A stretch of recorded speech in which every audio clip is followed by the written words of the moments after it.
sekarang banyak sekali informasi yang bisa ditangkap oleh teman-teman semua.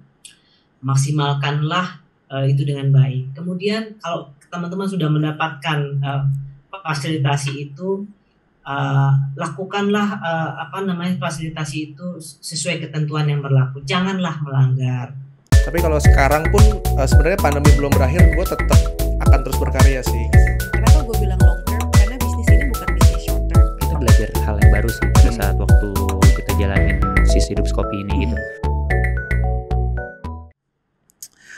Halo, balik lagi di Pickcast from Home, masih sama gue, Ingga Putra. Senang banget gue bisa nemenin kalian lagi dengan topik kita hari ini, stimulus ekonomi untuk UMKM. Nah, seperti biasa, sebelum gue mulai ngobrol-ngobrol santai, gue akan membacakan salah satu kutipan berita dari Kata Data. Usaha mikro, kecil, dan menengah merupakan sektor penggerak terbesar di tanah air. UMKM mampu menopang lebih dari 90% lapangan pekerjaan dan total unit usaha, bahkan memiliki kontribusi terhadap produk domestik bruto atau yang biasa kita kenal dengan PDB. Di Indonesia sekitar 60%. Tahun 1998, UMKM mampu menopang sendi-sendi perekonomian bangsa Indonesia di masa sulit atau krisis. Industri terbesar dan perbankan satu persatu gulung tikar, namun sebagian besar UMKM bertahan. Bahkan cenderung bertambah. Keren ya? Namun kini UMKM menjadi salah satu sektor industri yang mendapatkan pukulan paling berat akibat dari pandemi. Anjloknya pendapatan, maraknya pemutusan hubungan kerja, dan gulung tikar menunjukkan sektor UMKM sangat terpukul. Nah, pas banget nih, udah hadir secara virtual, ada Ibu Christine selaku Asisten Deputi Pengembangan Teknologi Informasi dan Inkubasi Usaha dari Kemenkop UKM. Namanya udah bener ya, Bu ya? Tuh. Halo Ibu Christine, gimana kabarnya? Halo, baik Mas Ingga. Seneng banget nih akhirnya kita bisa berhubungan nih Ibu.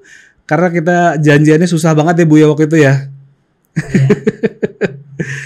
Ibu, gimana Bu sebagai orang yang ngurusin UMKM, stress level udah sampai mana nih Bu? Ya, yang pasti sebagai orang yang mengurusin, ya pasti kita cukup berbahagia dilahirkan berkesempatan untuk mengurusi terkait hal ini ya.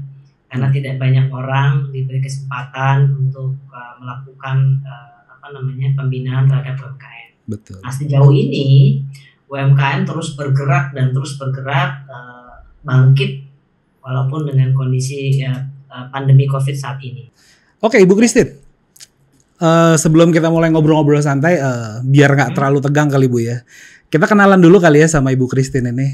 Mungkin sobat Pinvest dan Pinvestor pengen lebih tahu tentang Ibu Christine ini. Silakan Bu. Tentang kerjaan saya apa keluarga? Pekerjaan dong Ibu. Oh, kira tentang keluarga. Baik, yang pasti begini. Pekerjaan saya saat ini yaitu Asisten Deputi Pengembangan Teknologi Informasi dan Inkubasi Usaha. Nah, tugas saya saat ini adalah melakukan menstimulus atau memberikan semangat, memfasilitasi startup di seluruh Indonesia. Kemudian saya juga memfasilitasi lembaga inkubator di seluruh Indonesia yang terpilih ya. Nah, kami di sini juga berusaha keras agar dalam kondisi pandemi ini pemerintah tetap hadir bagi UMKM, baik itu yang tadi ya calon wirausaha pemula maupun yang mapan, dalam rangka untuk tetap eksis di dalam kondisi pandemi COVID. Nah, jadi kami di sini berkolaborasi dengan stakeholder terkait dalam rangka untuk mencapai tujuan tadi. Dan memang sesungguhnya nggak mudah ya, manakala kita dalam kondisi sulit ini, kita tetap harus survive, kemudian kita juga tetap harus melakukan upaya-upaya keras di dalam kebangkitan UMKM di masa pandemi COVID ini. Mungkin Bapak Ibu juga tahu kan kondisi kita juga PPKM ya, keterbatasan dalam bergerak. Tetapi itu tidak menyurutkan semangat kami untuk terus berbuat dan memberikan yang terbaik untuk masyarakat di seluruh Indonesia. Demikian. Luar biasa, Ibu Christine. Bu Christine, saya pengen denger dong Ibu tanggapan Ibu dari kutipan yang barusan saya bacain, Bu. Kan UMKM ini lagi terpukul banget ya Bu ya. Menurut Ibu gimana tuh Bu? Ya, jadi memang dengan keterpukulan ini, dengan masalah dan tantangan ini kami memberikan literasi ya kepada para UMKM bahwa dengan kondisi sulit ini kita jangan mengeluh boleh. Tapi di balik kesulitan ini kita harus bangkit dan mengambil hikmah dari semuanya. Dan di sini ada peluang usaha yang baru. Itu kita dapat berusaha dengan cara memanfaatkan fasilitasi digitalisasi. Oleh karena itu pemerintah juga melihat peluang ini dengan baik. Karena itu kami juga kebetulan saya ketua transformasi digitalisasi koperasi dan UMKM. Berusaha memberikan semangat kepada para UMKM untuk bangkit. Usahalah dengan cara memanfaatkan situasi ini, semuanya serba digital.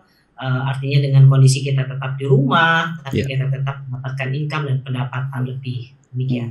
Benar sih ya, karena kita juga kan udah memasuki industri 4.0 ya.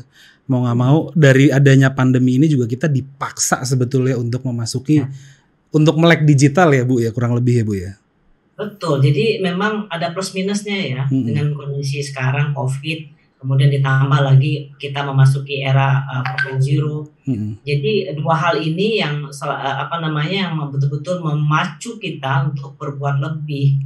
Nah ini mau nggak mau mendorong kita juga untuk mau nggak mau sangat cepat beradaptasi. Zaman sekarang siapapun dengan kondisi apapun sudah bisa menggunakan gadgetnya untuk usaha, untuk saling bersapa dan sebagainya. Jadi gadget itu atau teknologi informasi itu menjadi sangat penting. Iya sih. Rata-rata juga memang kalau menurut saya Bu ya, orang Indonesia tuh gimana ya, masih kebiasaan tatap muka gitu loh Bu. Jadi ya mereka benar-benar harus beradaptasi, dipaksa untuk melakukan segala hal secara virtual. Ya kayak kita lakukan begini ya Bu ya, kurang lebih ya. Kayak tadi sebelum kita mulai banyak hal teknis, misalkan kayak ya kita dipaksa untuk harus beradaptasi sih dengan hal ini. Setuju ya Bu ya berarti ya? Setuju banget. Tapi satu sisi kita juga terbantu ya. Artinya seperti saya, anak saya jauh. Jadi dengan kondisi jauh, kondisi COVID, saya bisa tetap setiap hari bisa lihat wajah anak saya, setiap hari bisa komunikasi, setiap hari bisa memantau kondisi dia. Walaupun dia jauh di Perancis sana, tapi saya bisa pantau dia sehari-harinya dia gitu. Bonjour. Kalau bahasa Perancisnya gitu ya. Betul. Oke, kalau strategi dari pemerintah sendiri itu apa aja sih Bu untuk memberikan dukungan menurut Ibu nih untuk UMKM? Banyak banget. Jadi strategi kita dalam mewujudkan secara digital ya. Yes. Nah, jadi yang pertama itu kita ketahui ya, sekarang ini kita tahu meskipun tingkat penetrasi internet di Indonesia itu sangat tinggi ya. Yes. Di mana terdapat 206 juta pengguna internet di Indonesia. Betul. Namun sayang kondisi ini literasi digital masyarakat Indonesia tergolong sesungguhnya masih sangat rendah. Kemudian oleh karena itu berbagai langkah dilakukan oleh pemerintah khususnya di Kementerian Koperasi untuk mendorong tadi yang saya sampaikan transformasi digital koperasi dan UMKM. Ya di antaranya adalah program literasi digital, misalnya nih dengan Mikro Maju, Google Businessku, Genius Business Kit, dan 99% usahaku itu adalah program pelatihan digitalisasi terutama melalui platform online UMKM atau UKM. Nah, dukungan onboard media sosial, kemudian kami juga ada lakukan onboarding e-commerce lokal. Contohnya nih, Borong Dong di Jawa Barat tuh ada. Kemudian Gerakan Nasional Bangga Buatan Indonesia. Kemudian Padi UMKM. Kemudian Bela pengadaan KPP hingga kemitraan ekspor dan lain-lain. Nah, kondisi saat ini Kementerian Koperasi juga sedang menyusun roadmap digitalisasi koperasi dan UMKM. Di mana target kami tahun 2024 itu 30 juta UMKM onboarding. Jadi penyusunan roadmap ini kan bukan hanya sekedar penyusunan atau Betul. sekedar kompilasi data, tetapi benar-benar program ini dapat dilakukan secara nasional, dan di dalam proses pengimpunan kompilasi data tadi, kita juga dapat melihat sisi nilai ekonomi peningkatan daripada usaha UMKM tersebut. Betul. Begitu. Tapi menurut Ibu efektif nggak sih Bu bentuk strategi yang dilakukan pemerintah? Sorry to say, bukan gimana ya, mohon maaf, mungkin terlebih lagi untuk teman-teman yang ada di ekonomi mikro. Menurut Ibu efektif nggak sih? Efektif dong. Jadi kami itu menyasar dengan berbagai cara ya. Kami di sini memiliki deputi khusus ya, deputi bidang usaha mikro. Jadi deputi yang khusus melototin terus support terkait dengan usaha mikro. Nah, mulai dari support untuk BEPUM-nya. Mungkin Bapak Ibu tahu ya BEPUM ya.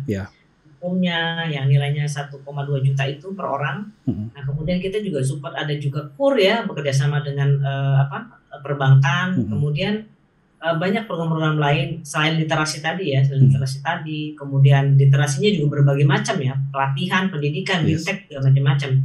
Jadi menurut hemat saya, efektif atau tidak itu tergantung dari masyarakatnya menilai dari apa yang sudah kita lakukan. Artinya kami sudah berusaha melakukan yang terbaik untuk masyarakat. Kemudian kita mencoba untuk sebenarnya mencoba untuk mengumpulkan masukan-masukan yang banyak sebenarnya. Malah kalau bisa saya ingin tahu dari Mas Ingga juga nih, kira sejauh mana sih program kami?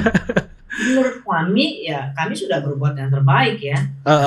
Menurut teman-teman di luar sana seperti apa? Boleh juga. Jadi kita ada feedback untuk memperbaiki program-program atau strategi yang sudah kami siapkan, yang menurut kami hebat, tapi belum tentu bisa hebat juga di mata masyarakat atau di mata teman-teman semua.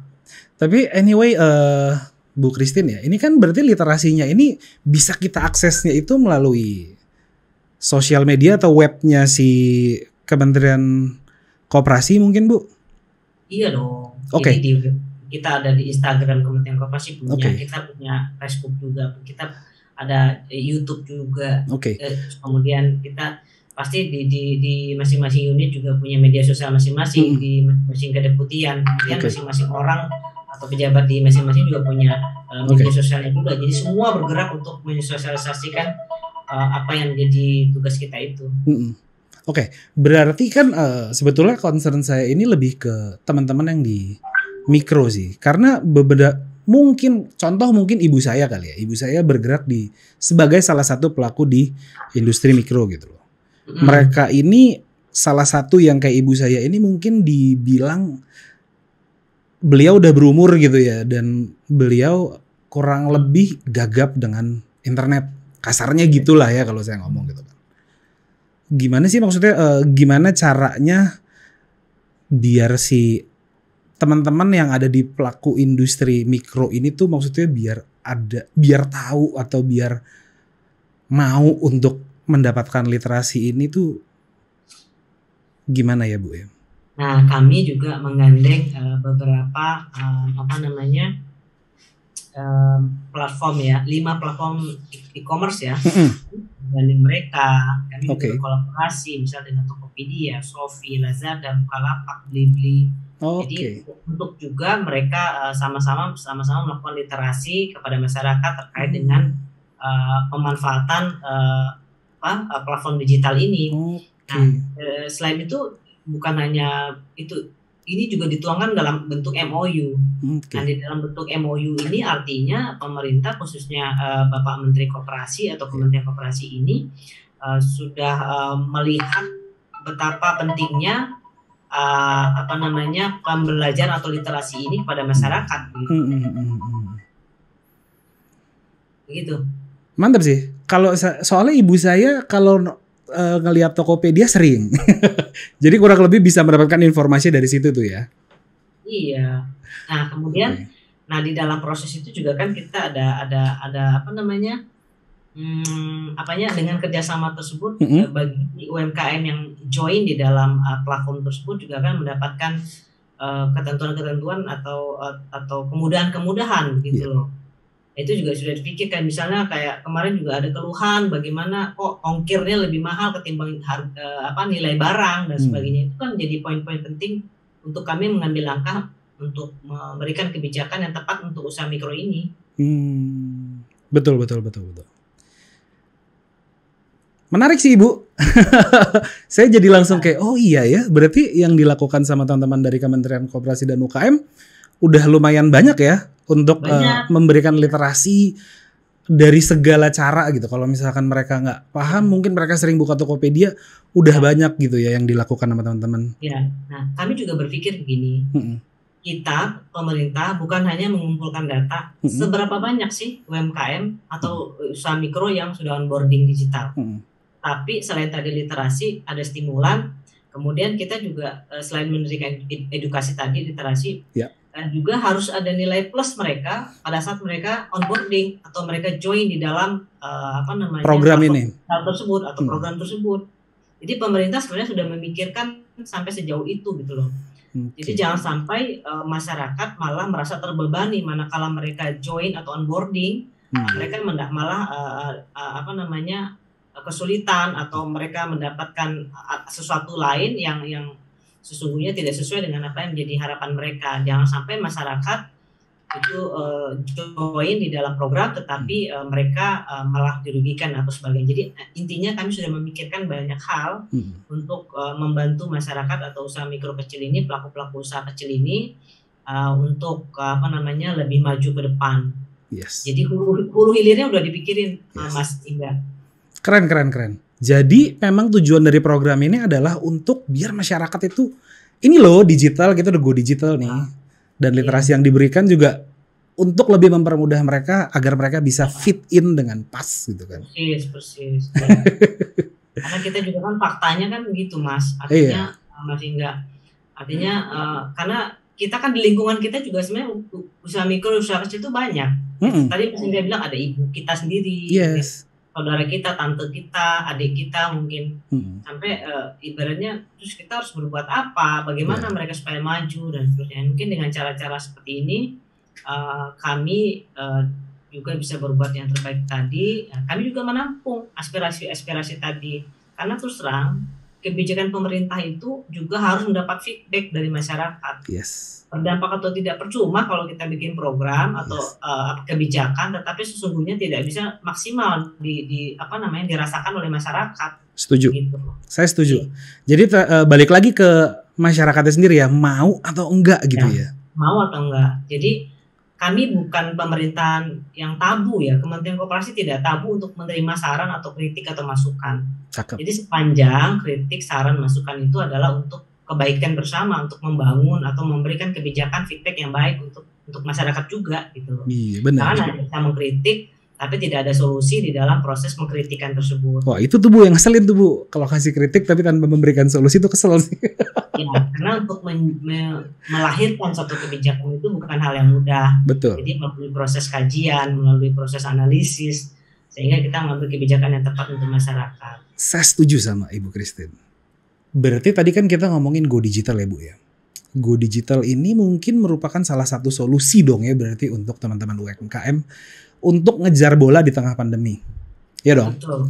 Nah, tapi saya yakin banget gitu ya. Maksudnya dalam aplikasi ini pelaku mikro pasti bakal kesulitan sih. Nggak tahu ya ini dari saya doang sih Bu ya. Kira-kira kalau dari Ibu pribadi gitu ya Bu ya. Di luar dari lembaga tempat Ibu bekerja deh. Ini saya sambil baca nggak apa-apa ya. Apa sih atau gimana sih yang bakalan beneran efektif gitu loh Bu untuk mendorong mereka beneran bergerak gitu loh, mau melek digital biar nggak disalahgunakan. Oke. Nah ini kalau saya seakan-akan saya pelaku nih ya. Nah sekarang saya kondisi pandemi, keluar rumah susah ya kan, untuk memperluas usaha saya juga susah. Saya mau dagang misalnya dimanapun juga susah. Ada aturan sekarang jam-jam untuk dagang di luar itu juga ada jamnya, terus makan di tempat juga dibatasi, semuanya dibatasi, orang yang keluar juga terbatas dan sebagainya. Pasti saya akan berpikir keluarga saya juga harus makan. ya kan? Roda ekonomi di rumah tangga saya juga harus berputar. Oke, karena saya perempuan, mungkin yang cari kerja, cari nafkah adalah suami saya. Nah, kalau saya sebagai istri misalnya, saya di rumah, saya harus berpikir bagaimana dengan tambahan jajan untuk anak-anak saya. Walaupun semua di rumah, tapi kan tetap butuh makan. Betul.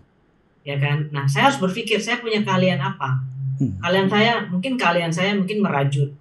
Nah, sementara orang kondisi pandemi sekarang belum tentu mau beli barang rajutan. Yes. Orang yang sekarang dipikirkan adalah kesehatan dan kesehatan dan isi perut. Artinya bagaimana kita bisa menafkahi keluarga kita, kemudian kita juga bisa menjaga kesehatan. Nah, mungkin saya akan putar otak bagaimana saya tetap berusaha. Nah, mungkin saya ketemu, berarti saya mencoba untuk membuat jamu, misalnya jamu olahan tangan saya sendiri dengan racikan bumbu-bumbu tradisional atau ramuan tradisional yang ada di sekitar kita. Mungkin. Lalu saya mau coba jual depan rumah, belum tentu orang lewat. Saya mau coba keluar rumah, apalagi. Saya harus berpikir, nah inilah, pada saat saya terjepit, saya pasti akan memaksimalkan upaya-upaya dengan cara digital. Yes. Saya yakin hampir semua orang pasti punya WhatsApp. Yes. Siapapun anak kecil sampai nenek-nenek juga semua punya WhatsApp. Ibu saya punya kok, Bu. Makanya, pasti saya akan berpikir sederhana. Iya. Caranya bagaimana? Berarti saya mencoba menjual dari WhatsApp. WhatsApp mana? Grup kita punya banyak. Grup SD, TK, SMP, SMA, kuliah, tetangga, saudara, ipar, banyak kan? Banyak. Nah, jadi pasti saya akan berpikir, oke, saya akan jual jamu kesehatan ini karena saat ini yang dibutuhkan adalah kesehatan. Yes. Saya akan jual jamu ini, saya jual di grup, saya blast di saudara, keluarga, dan sebagainya. Saya akan pasang di status WhatsApp saya. Itu ya contoh sederhana. Yeah. Itu karena keadaan mendorong kita untuk berbuat sesuatu. Itu kalau saya sebagai pelaku usaha. Baik, mungkin saya berpikir dengan WhatsApp tidak cukup. Yeah.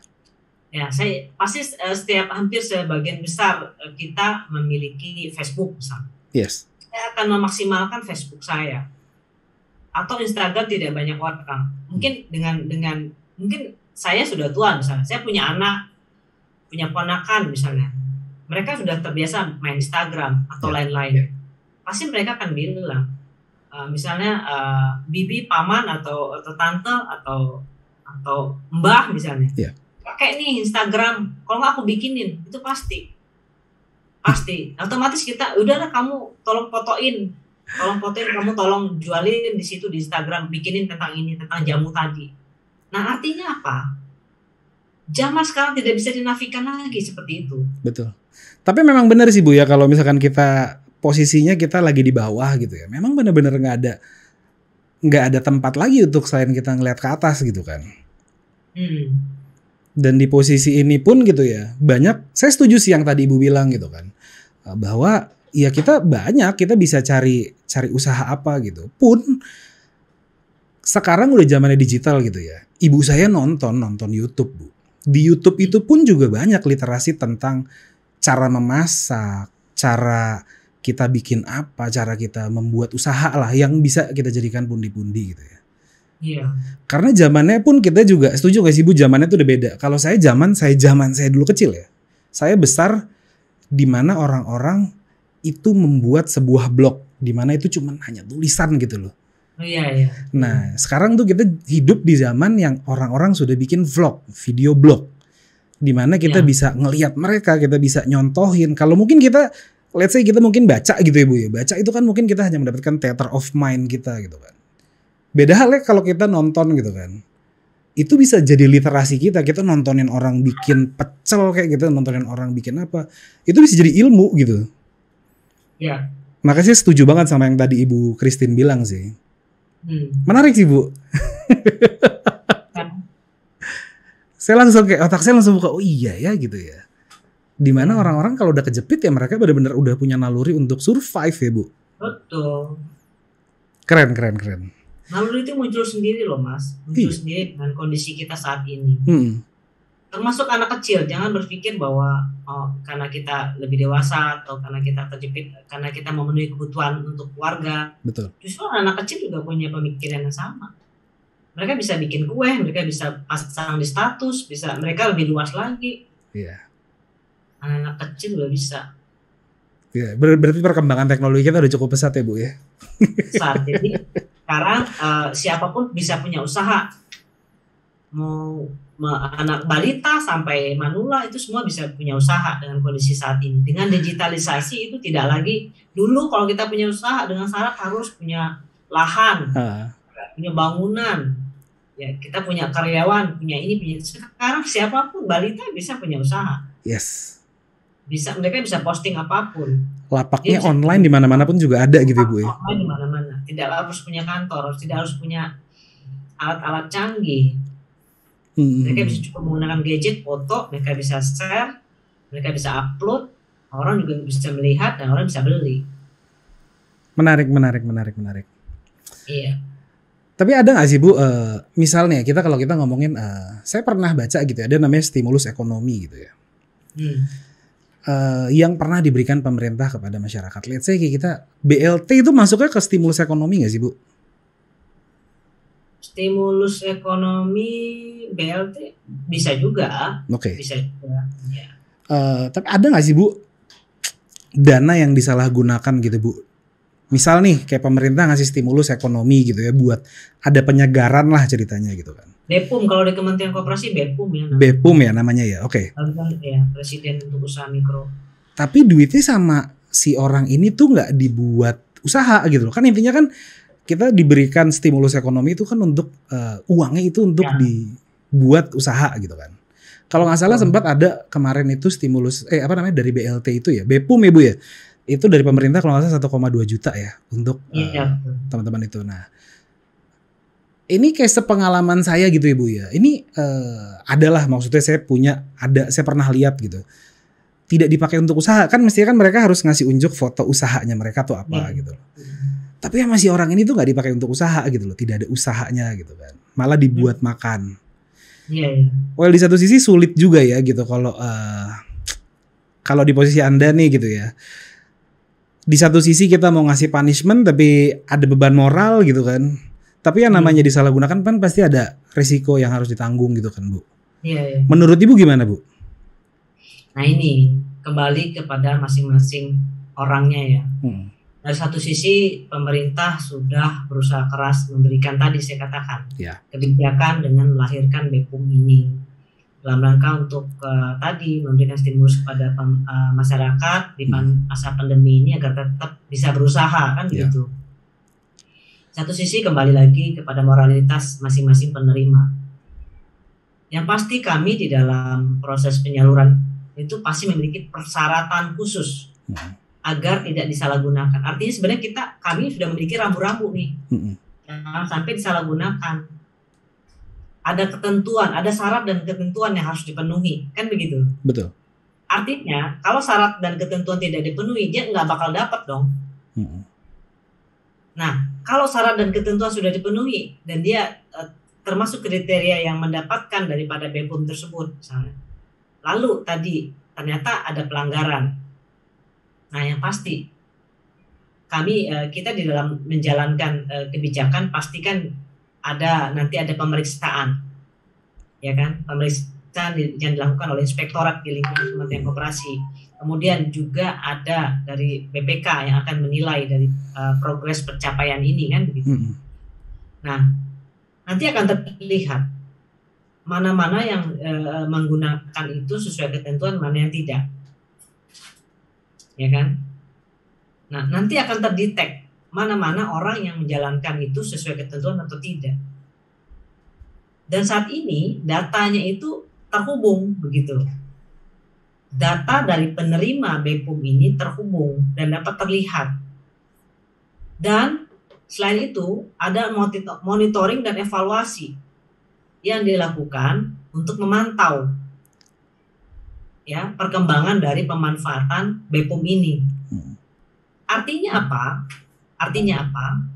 Pemerintah khususnya Kementerian Koperasi sudah sedemikian rupa gitu loh menjaga agar hal itu tidak terjadi. Nah, bila terjadi ya tanggung resiko sendiri.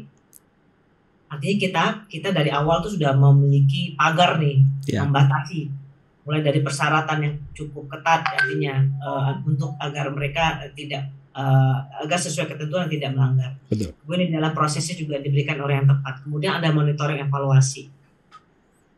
Nah, kalau di dalam pergerakan itu ada yang melanggar, nah berarti itu risiko sendiri orang tersebut dan mereka harus siap dengan pelanggaran yang mereka lakukan. Oleh karena itu kami dari awal mewanti-wanti kepada penerima BPUM untuk menggunakan dengan baik pemanfaatan fasilitasi bantuan tersebut. Jadi agar tidak disalahgunakan. Oke. Kalau dari jenis pelanggaran kayak gitu tuh kira-kira punishment-nya bakalan kayak gimana sih, Bu? Punishment-nya dia tidak akan ada pada saat nanti ada bantuan lagi ya nama itu tidak akan diberikan lagi. Blacklist ya berarti ya? Otomatis. Jadi kan makanya saya bilang datanya kan akan terlihat nanti. Oke.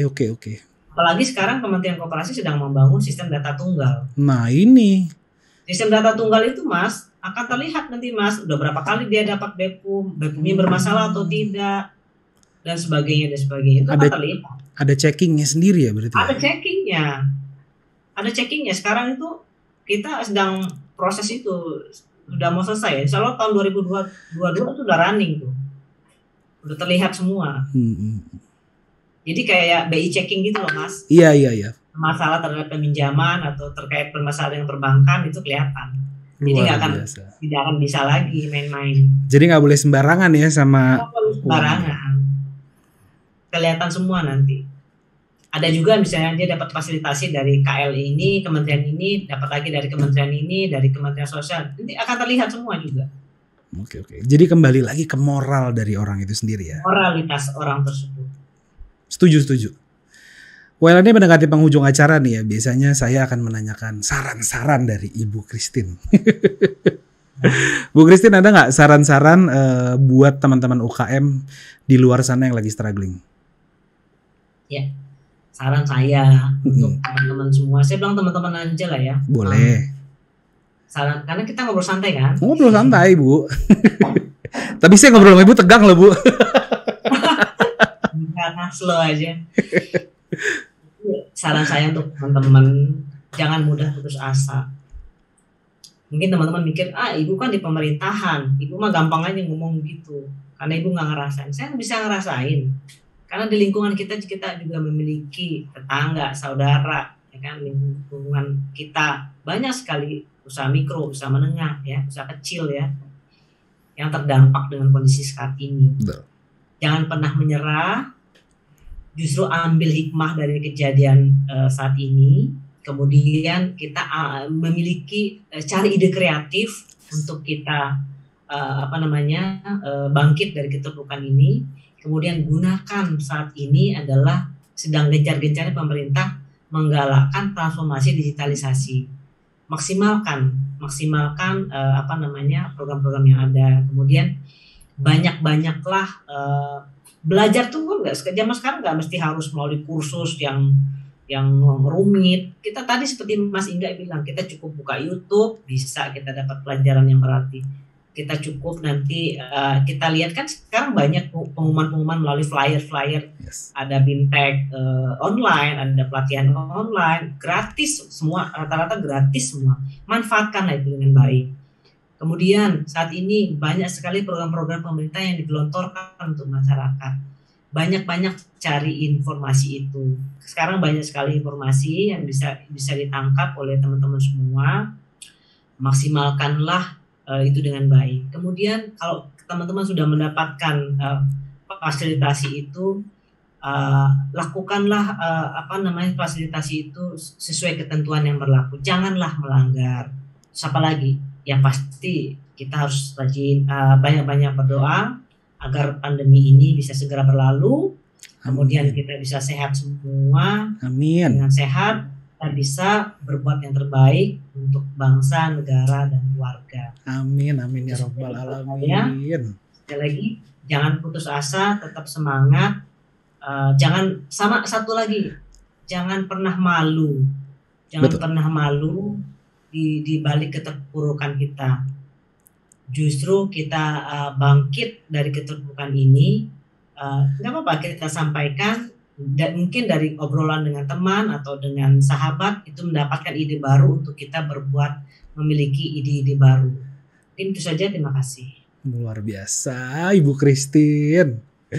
Ibu Christine, thank you loh udah mampir-mampir ke YouTube kita. Bu Christine. Mohon maaf ya kalau ada yang kurang berkenan. Oh iya, nggak apa-apa Bu Christine. Bu Christine, kalau pandemi udah selesai, Bu Christine mau ngapain nih Bu?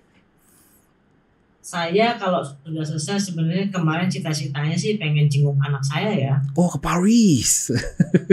Pengen lihat anak saya karena udah 2 tahun ini anak saya nggak pulang. Jadi, amin. Bu Christine, sehat-sehat selalu ya Bu Christine ya. Mas Aksi, Mas Ingga juga sehat-sehat ya, buat teman-teman semua sehat-sehat. Thank you. Memang semuanya tidak mudah, tapi insya Allah kita bisa lalui semua dengan baik. Amin ya rabbal alamin. Jadi buat teman-teman, amin. Jadi buat teman-teman, teman-teman pelaku UMKM, barusan Bu Christine bilang, jangan mudah menyerah, jangan malu mengakui, jangan pernah malu untuk melakukan usaha. Teruslah berusaha, cari literasi dimanapun. Dan kita yakin kalau kita melewati masalah ini, kita ibaratnya naik kelas. Yes. Luar biasa. Buat teman-teman yang lagi nonton kita, jaga terus protokol kesehatannya. Jaga terus kesehatan, jangan lepas masker. Saya Ingga Putra. Saya Christina Agustin. Kami mohon undur diri. Jangan lupa saksikan kita di YouTube dan dengerin kita di Spotify Podcast. Jangan lupa di likes, di komen, di subscribe, dan di share. Sampai jumpa di podcast berikutnya. Bye-bye.